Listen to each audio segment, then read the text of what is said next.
शिंदे। धन्यवाद अध्यक्ष महोदय। India is a country which is the biggest consumer of the groundwater, followed by China and USA. Groundwater forms the largest share of India's agriculture and drinking water. It is said that India consumed more than 109 cubic kilometer groundwater between 2002 and 2008, double the capacity of the country's largest reservoir, Upper Wainganga. The borewells are drying up, the aquifers deep down.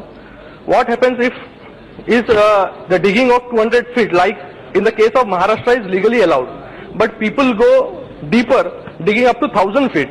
So my question to the Honorable Minister is the ministry planning to make a central law, since we have got a new Jal Shakti Mantralaya, definition, uniform condition of digging borewells across the country, and also lay directives for rainwater harvesting, that the rainwater harvesting should be made compulsory whenever whoever request for a borewell. So उससे जो जल भराव जो है वो भी बढ़ जाएगा। माननीय मंत्री जी के माननीय सदस्य महोदय को मैं आपके माध्यम से ये जानकारी देना चाहता हूं कि संविधान प्रदत्त व्यवस्था के अनुरूप जल राज्य का विषय है, इसलिए हम किसी भी तरह का प्रत्यक्ष कानून सीधे बनाएं इसकी संभावना बहुत कम है।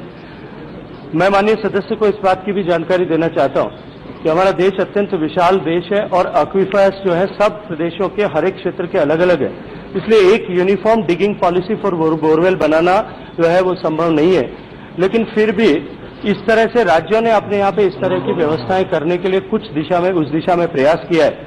माननीय हरित न्यायालय ने भी अभी जो स्ट्रेस्ड हैं और ओवर एक्सप्लॉइटेड ब्लॉक्स हैं उनमें अपने जो है निर्णय के आधार पर इन पे other than drinking water purpose के लिए ट्यूबवेल, चाहे वो इंडस्ट्रियल पर्पज के लिए हो या एग्रीकल्चर पर्पज के लिए, उस पर अभी फिलहाल उस पर रोक लगाई गई।